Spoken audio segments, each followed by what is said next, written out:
not only set boundaries to what they have access to, but you also have to make sure you're deploying those boundaries within your ecosystem. There's a sequence of events from a security perspective and from a data perspective within your environment to make your data clean or to make your documents clean. Group policies and access privileges need to be in place. So all of that is a cleansing activity throughout the organization before you can even start thinking that your agent can have accurate boundaries. Welcome to Trust Issue by BEMO, the podcast where we go beyond checkbox compliance and get real about security. In every episode, we will break down what's happening in the world of CMMC, cybersecurity, and GRC, straight from the people building, auditing, and living it. Real conversation about real security.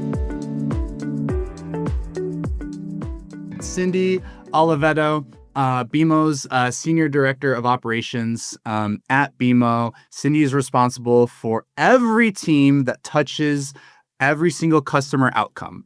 So everything from the delivery team that is implementing to managed services to technical supports and even customer success. So if any of you have questions around how SOC 2, CMMC, ISO is affecting you, what the differences are, Cindy is going to have just like the best point of view on all this because she has to go implement it on every single one of our customers. So she knows why customers are successful, why others are not successful, and you're getting kind of get an insider view on how people become compliant. So Cindy, you have scaled a ton of startups. How did your entrepreneurial experience shape your operational approach that you have here at BEMO? 3 startups, and my background has taught me to build repeatable systems, focusing on clear ownership across teams, put a cadence in place, predictable outcomes. I think looking at the entire operating model across the organization is also important. So developing that dependable rhythm across teams, those are the key things that I think build team dependencies, customer trust, and deliver good outcomes. Cool. When it comes to CMMC, you're a DoD contractor. You know that this framework or the certification is coming. What are some of the biggest challenges that you're seeing today when it comes to those, comes to CMMC, considering that you're in charge of ensuring that these clients actually achieve the certification? Yeah, I mean, it requires a lot of discipline, and companies really aren't sure, what or how to implement that discipline. So the scoping required, the ability to track and ability to monitor evidence. The challenges really aren't the tools or the security, really. It is documentation, operational rigor, cadence, and they're just not prepared to embrace that across all of their departments. You have to have all of those departments operating at the same level of rigor and cadence to keep up with the monthly requirements for certification.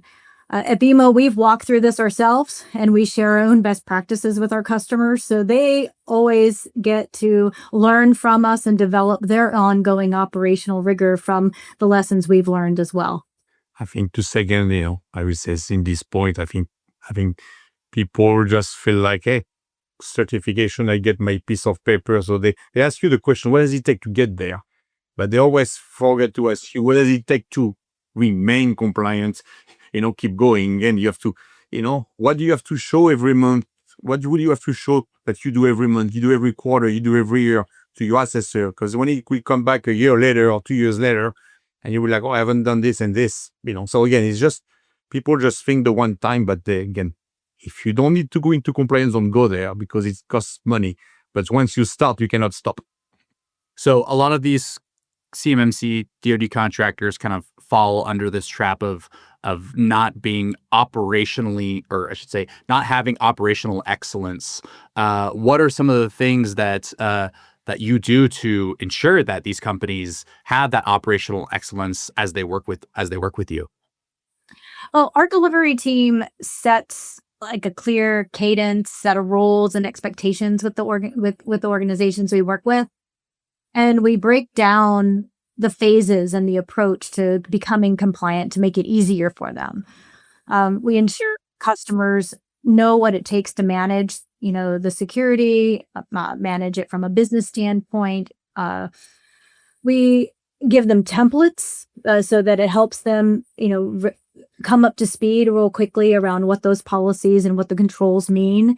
And so we engage with them on that level and help walk them through it step by step. You've seen, so BEMO ourselves, right? We are SOC 2 Type 2, we're ISO 27001, and we're CMMC Level 1 self-attested. And we're currently going through our CMMC Level 2 certification.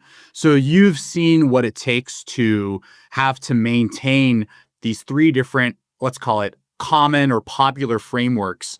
What's like the difference between them? How would you describe like SOC 2 versus ISO versus CMMC? Is one more challenging than the other? Does one require more operational rigor? Yeah. So SOC 2 is easy. SOC 2 has its, easy to obtain, just simply run simple security practices being in place and being monitored. On the SOC 2 or the ISO 27001, the Information Security Management Plan and managing that and going through all of those steps, that requires a lot more rigor, as well as the risk management plan and the mitigations for all the risks associated with that management plan. So evidence associated with risk management is now another level added in the ISO realm. And then the ongoing management and executive review. So, making sure that you're tracking nonconformities or anything of that nature, that's another level of ongoing tracking. So I think it just steps it up another level of what your monthly, quarterly, and annual reviews are for monitoring that compliance. What does nonconformity mean? Do you have to ask me that question? Oh, I don't know. I'm curious. I'm like, wait, so in ISO, if you don't conform to a specific policy, like you have to prove that you're non-conforming to it? Yeah. I mean, basically you can be triggered, basically they call anything that you trigger not compliant for a non-conformity. Right. Exactly. So it's pretty much you have a control, you are not compliant. They call it a non-conformity. Yeah. Yep. That's it. So it's just a term of. There's major and minor. more. There's major and minor non-conformities, and so there's you need to make sure you're attending to all of them. Then your hope is that in your internal review, if you get your level, you'll have an internal auditor review before your external auditor. Your hope is that you're going through and you have no major nonconformities and maybe a handful of minor ones that may have been missed for one reason or another. And I think one thing Mia will add, again, the difference at least SOC 2 and ISO. For ISO, you need to have an internal audit and an external audit. So you have an extra step that you don't have in SOC 2. An extra step, extra cost. Yeah. Extra cost, exactly. Yeah. Okay, But SOC 2, you have to do it every year, the full review, versus ISO is every 3 years. So every year you do the internal, you do the external audit. CMMC. Yeah, but also ISO also has an audit, but it's not a full audit every year. I can't remember. It's not a full audit. It's a random audit. Yes, they randomly check your system. Yeah. Who does? The internal auditor? No, the internal auditor. Mm-hmm. Yeah, because it's internal. So year 2 is internal, then it's internal, and then it's a full with internal external. I see. Again, it's full of little detail that even us, we have to think, okay, which framework are we? Because sometimes you have 2 going in the same time. So it's just like. Yeah. Is the internal auditor allowed to be the same as the external auditor, or do you have to find different organizations? No, it has to be totally different, separate organizations. Yep. And you can have someone within your company, but it cannot be someone working on compliance. On the initiative? On the initiative, exactly. So it's why it's easier to go with an external person, so he's fully neutral. Right. Well, especially at a company, if, most of these DoD contractors are let's call it 50 to 100 employees, it's small enough to where almost everybody is probably touching the initiative. So it's like, all right, well, it's kind of hard to exclude someone unless you're like in marketing and suddenly you have this certification to be able to go do this. But the person in marketing will not have the skill to do this. They will not. Yeah, they will not be able to go do that, right? No pun intended against marketing. It's just different skill set. Yeah, for sure. All right, so we talked about ISO. It seems like ISO is a lot more challenging than SOC 2. How does like CMMC level 2 kind of fit into this? Do you find it more challenging than ISO? Is it about the same? Are they kind of different controls or mostly the same controls? Bruno can take that one. Yeah, so no, there are different controls. So there's, from my perspective, there's still a lot of in common. I think the main difference for me I see today in CMMC is new. Okay? So it's not like, ISO has been there for a while. You can find information. You know what to do. CMMC, I see with the auditors is even them. Everyone is learning it. So, and, if you look, there's, 600 companies in the whole US who have done it, which means every auditor may have done 2 or 3, 4, yes, there's some big firm may have done, but so at the end of the day, it's not like no one can say I've done 25 of them and I can tell you all the detail. No, it's not the case. So we are all learning together. So it's kind of, it's just an interesting and, everything is here. So I think for me, this is the biggest challenge of CMMC level 2. I would like to be in 3 years from now, that's it. It's all in. When hopefully 100,000 of the defensive industrial base have gone through it and it's not like 600 people and every MSP is also implementing it for the first time. So most MSPs have only also done a couple as well. So there's not enough history. There's not enough documentation, right? What is a CMMC? What is an audit like? Like what, how long is it a day? Like, is it 2 days? No. Like, No, are people asking you questions all the time? First you have your internal audit, which can take anywhere from 2 to 3 weeks. And you get a report out on that. 2 to 3 weeks? Yeah, 2 to 3 weeks, yeah. Yep. And then you get a report out on that. And hopefully you don't have anything to go after. But if you do, you need to straighten out. Then with the external audit, they will give you a list of things that you need to conform to and make sure you submit to them before they'll even get started. Right. So they've got like about 13 line items that says, okay, give me all of this stuff. Give me your system security plan. I want your network diagrams. I want all of these things, right? Before I will even start. Right. So in the process of getting ready for the external audit, you have to have all your I's dotted and your T's crossed. And then it's a matter of making sure the evidence is there and that they have access to all of that. They will first do that preview before they will even go further to the rest of the controls. And so it's in phases, right? So it's like, okay, fill this in, fill this out, make sure we have this much. Okay, we like everything we see so far. So great, we'll go forward and look at the rest of your controls. And so that it's a big process. One thing I would add to that, what I found interesting is, again, we have done, SOC 2, ISO. So again, we work with many assessors, even with our clients. But I think with right now is the assessor will say, oh, great, but I am missing this thing. Okay, oh, great. So can you tell me more what you need for that? I know I cannot tell you because I'm your assessor. You're saying the C3PAO, the certified third party auditor will not help you. I will not help you. Right. So they are reviewing and checking. So they cannot give you any guidance. They cannot tell you that it's done well or should be done this way or that way. They are just assessing and saying what's missing, what's in, or it's okay. But then once they tell you you won't meet it, then you have to go figure out what to do because they can't give you any guidance. Right. It's like being 16 and getting your driver's test and they're just like kind of scribbling on the thing and at the end they basically say pass or fail, but they're not saying, actually, this is how you go back up. This is how you parallel park, right? They're not teaching you. I fully understand why they do that. I think for us it's more just like, okay, so again, we do our research, we go, but it's not like, we have, again, we have done us 25 and you can find people who have done 25. Everyone is looking for the same information. Sure. So sure. So it's kind of the challenge of where we are. You're being asked to drive a new vehicle, but the vehicle hasn't existed for more than a year, maybe even 6 months, and nobody knows how to drive it. And Exactly. the test takers are just, or the Yeah. exam. There's only 5 units of a car that exists in Yeah. the world. So there's Yeah. like people, Yeah. and Yeah. it would be cool if I could talk to the other 500 No, owners. the proctor says no. Yeah. Right.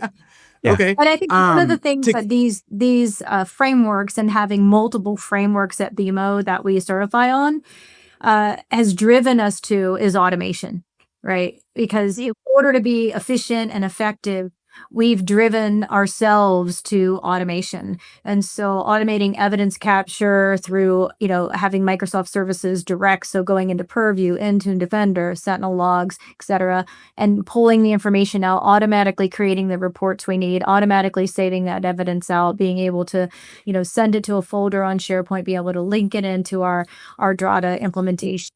So that efficiency alone is saving time, keeping us, giving us the ability to scale, focus our resources in the right places. That has been the key part of our success internally and what will scale with our customers as well. Okay, yeah, let's talk more about this automation. So I know one of the things that we use is a GRC platform. What are other tools? Is it like you're using like a Microsoft Copilot? How are you? Yeah. So What are you doing there? So for example, right now, what we have again, so monthly, you have to collect evidence. So today we will collect evidence again of intra log, purview log. So again, we have all the logs every month. What is Entra? All right, you're defense contractor. Yes. You use Microsoft, but like what is this Microsoft. evidence? Entra is used, it was known as Active Directory. It's where you do all your identity, your login. So again, so People signing into their computers, people Yes. signing into, logging into any sort of Exactly. application. So what we do, what we have automated is all your system, we take all the logs of every system. So we have about 60 logs, use of logs but 60 sources. So we create 60 sources. And then we go and we have our agent Copilot that will go look across all the logs and, and create a report on saying, which is, we could not do as a human before. It was impossible. You just imagine that. And we'll look at, okay, how is your system today? How are you doing or doing what you need to fix? And then the same thing now, we have the same agent from a compliance perspective that will take those results, those logs, and look at how are you doing against each policy. Okay, based on the log, how are you doing against, the network policy? How are you doing? Because now I can check and say, oh, yes, you are compliant. Oh, you will not be compliant because we found this issue. This is what you need to fix.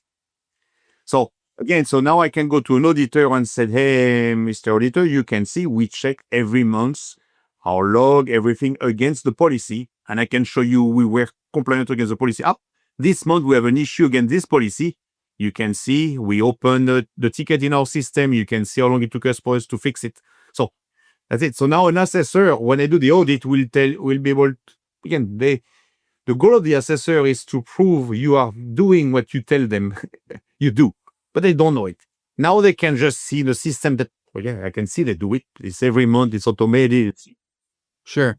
Wait, so Cindy, what kind of tools are you using? Are you deploying on your customers to be able to have that sort of efficiency? You mentioned a Drata. Like, what else are you using? So most of our customers are on Drata in terms of evidence collection, control management, risk management, vendor management. So all of that is housed. The background checks also from an HR perspective, asset management, understanding the computers and things that they have and controlling those assets. So that is all being integrated and the use of the Drata platform. And then outside of that, we're deploying and scaling our agents that Bruno just talked about to be able to capture the evidence for our customers so that we know it's done and we have integrated reporting, and we can go into our MBRs and QBRs, having, systematic way to look at, this is our monthly review. All of these things have been done. All your evidence is in. Okay, here are the executive reports we need to review because that's what the compliance calls for. Because there are certain things within the compliance framework that you don't have to just show the outcome of the evidence. You have to actually show that the executive review happened, right? So you have a video recording or meeting minutes logged or a ticket. A video recording. Yeah. Yes. Yeah, oh, wow. Something that proves that you actually did the review, right? You actually physically did the review, right? So that happens as well. So it might be like access management, for example, right? Okay, we reviewed access management control, or we reviewed. What is access management? So for example, if you have applications in your organization and you have different levels of access for people for different applications, having a review on a monthly basis that says, yep, the right people have admin, only the people who should have admin privileges, and the rest of the organization, that needs privileges, have them at the right level at the, and or those who don't need access don't have access to this particular application. Wow. So let's say an example control, or let's say access. So in order to pass some of these certifications, you have to have a recorded, or at least maybe the easiest way to show evidence is to have a recorded call of, let's say, you two who are the IT admins of the CRM, HubSpot, Salesforce, and you have to show that, yes, Diego has access, no, Kata doesn't, yes, John does, and you have to be able to then show that to the auditor, and the auditor says, okay. Yeah, it's much easier than that. It really is, because we have group policies, we have group accesses. So, it's easier to just kind of like show from an overall system perspective, yep, they're all aligned, and there's nobody in there that shouldn't be in there, right? But Wow. at the end, it's still something like we go so again manual. every month. So we have, You can't really automate the physical review of that, right? yes. Right. So Right. and to that point again, this is kind of our learning of, again, because we do it across for BEMO, but across customers, and you work with many different assessors, and every assessor has their own thing. So sometimes stuff that we're not being asked for BEMO, but is being asked for the customer. Like, okay, well, so shit. Now moving forward, we had it to do for all customers because Right. And so it's kind of I might be asked it again for another Again, we ask customer. again by So another. now I have to automate it for Yes. all the edge cases. Correct. exactly. Right. And so which means you add because so again the more reporting in, but because it's automated, yeah, I can add a report. But so my assessor can ask. So in our dream world, has moving a lot with Copilot. In a few months we will give our agent to the auditor. Wow. No. So now again, now you're like, go ask again, check yourself. You have access to what we have access. Ask, and you come to us if you couldn't find it. But if you find it, our goal is between my GRC platform and the agent from BEMO, you should have every answer you need from your complaints. Right. So no email back and forth. Ideally, In the dream you world, should be able to need give it. the Right now we deal with, Yeah. the auditor platform within Drata. And I think too, a lot of the auditors will work that way. And then some auditors don't want to go into Drata. They just want you to upload to their SharePoint site or do something else. So, it's so varied that, we're trying to figure out a way to just make it as streamlined as possible. And through this agent kind of interface, hopefully we can embrace that, with the auditors, they'll embrace the ease of use of it and see how easy it is to find what they're looking for. Because again, at the end of the day, they want to validate that when we tell them we do it. Yeah, how do you do it? So Well, maybe this Copilot stuff is a good segue into I know this isn't on here, but ISO 42001 is seems to be the new ISO framework regarding AI. So I think, from my understanding, BEMO is going after that certification.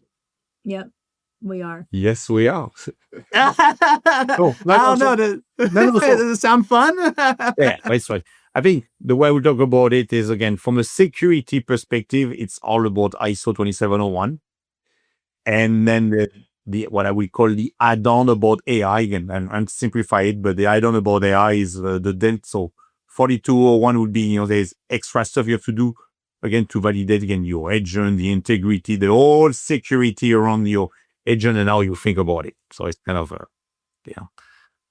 And are you guys finding it challenging? Is it, what's new about it? I think that there are certain levels of the tools that are already there that help us track the security of it, or the investigation piece of it, or controls on what could or couldn't be used, or what the agents are doing, or what people are prompting. So there's a lot of that in the back end that can be configured today. But I think that there's also some additional needs in order to track at the 42001 level. And we're working through those right now to make sure we can close the gap. From my perspective, is going to be the most back end. I think if you want to be ISO 4201, you are going to have a lot of governance. The governance around the agent is pretty big. So again, if you automate, I think without automation, it will be impossible to be too much here.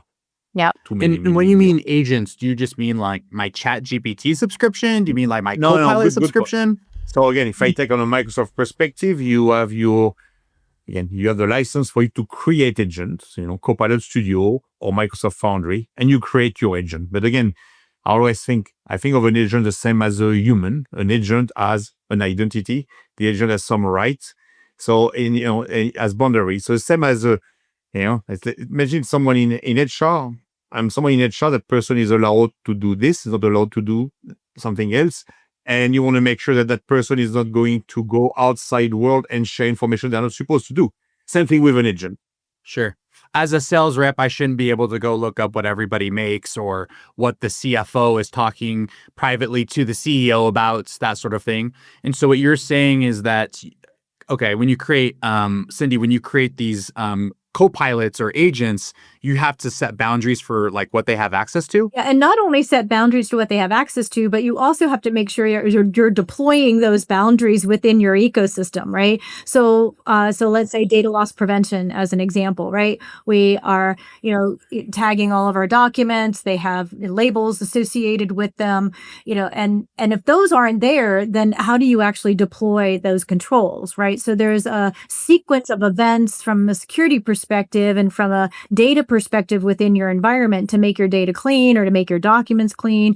There's group policies and access privileges that need to be in place. So all of that is a cleansing activity throughout the organization before you can even start thinking that your agent can have accurate boundaries within how you want it to operate, right?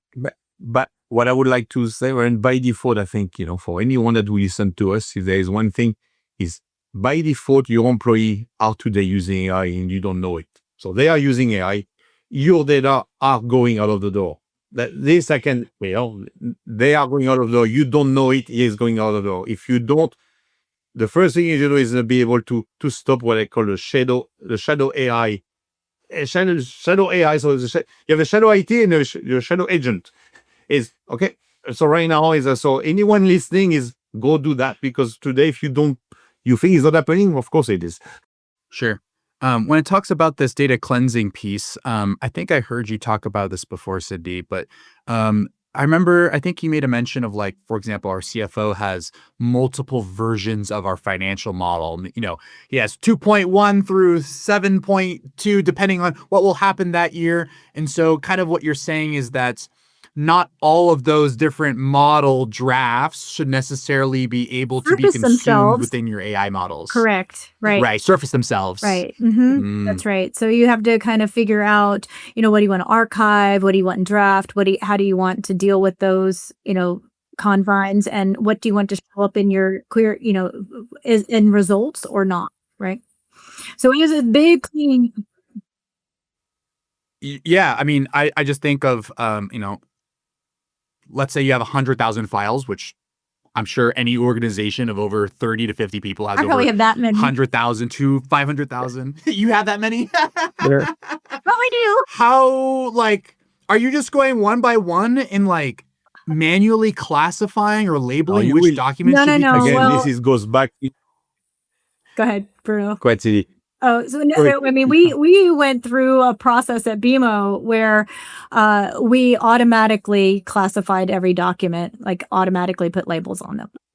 That's a process that can be done. You can set them as confidential, general, so that they can't be shared out externally. And then by usage of them, people can say, "Oh, this one's not classified correctly. I need to share it. It's public or whatever." Right. So we gave people an opportunity to classify their documents, but for those that weren't classified, we classified them all for them. Okay, so what you're what I saying wanted- is you basically have to go implement Microsoft Purview, Yeah. and like do this whole like document security Yeah, piece this as is a why- prerequisite. Mhm. This is where I wanted to go because I think it's very friendly from BEMO. Before AI, before Copilot, we had a thing where we had document security and people say, I don't need to classify my document and I don't care about my SharePoint permission is fine. Now you put AI, this is the thing you need to start with because we see in our customer, their SharePoint permission has not been changed for the last 10 years. And also is there and their document are not classified. So garbage in, garbage out. Without that, you can type any query. What is the salary of the CEO? You will get an answer from Copilot. And you will like, oh shit, how do I stop that? Oh, yeah. So And again, if you have like multiple types of documents that are in draft or versions, right?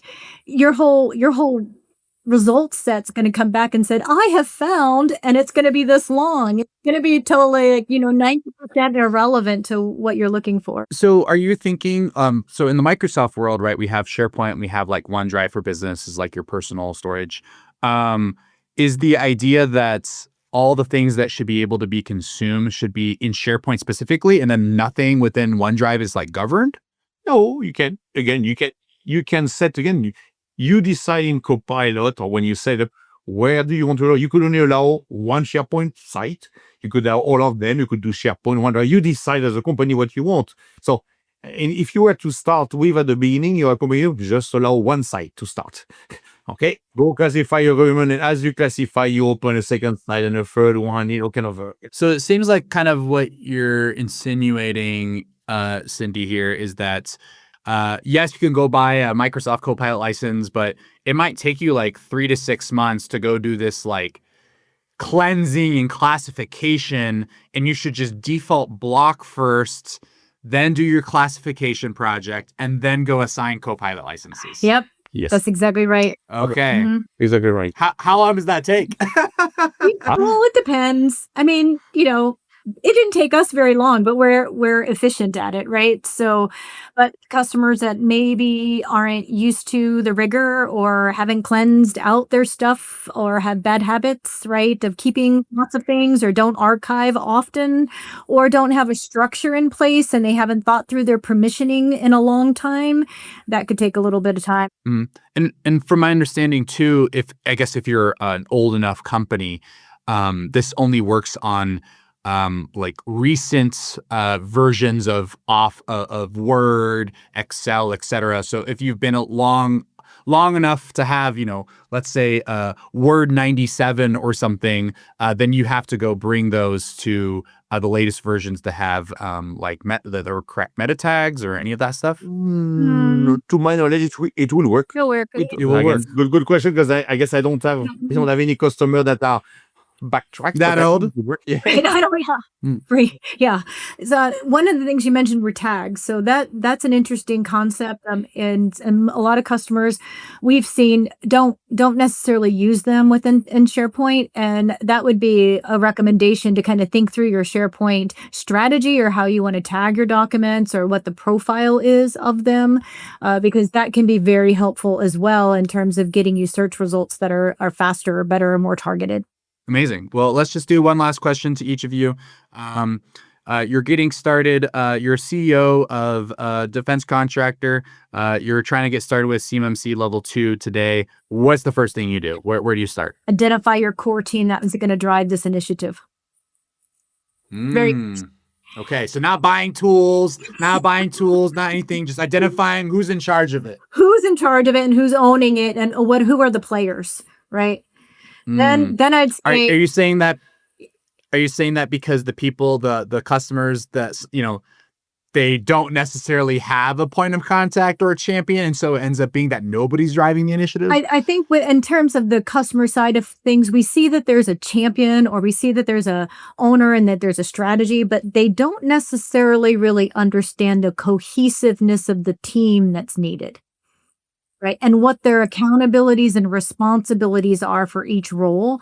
And so it's really getting that team together and thoroughly understanding, okay, we're going to embrace this framework and knowing a little bit about that framework and what these roles need to do so that you're setting the stage ahead of time and you're ready to embrace what's coming at you. That would be first. And then it's about looking at those things, and you all not only have the technology side, you have the business side. So enter BEMO into the picture, right? With collaborating with a customer, we can take care of your security. We can take care of all the integrations to your GRC platform. We can do all of those things. What we need the customer for is to be accountable for the business process and the business side. Because oftentimes there's no process on the business side that's taking care of these controls, right? And what needs to be followed through on. So they need to develop that.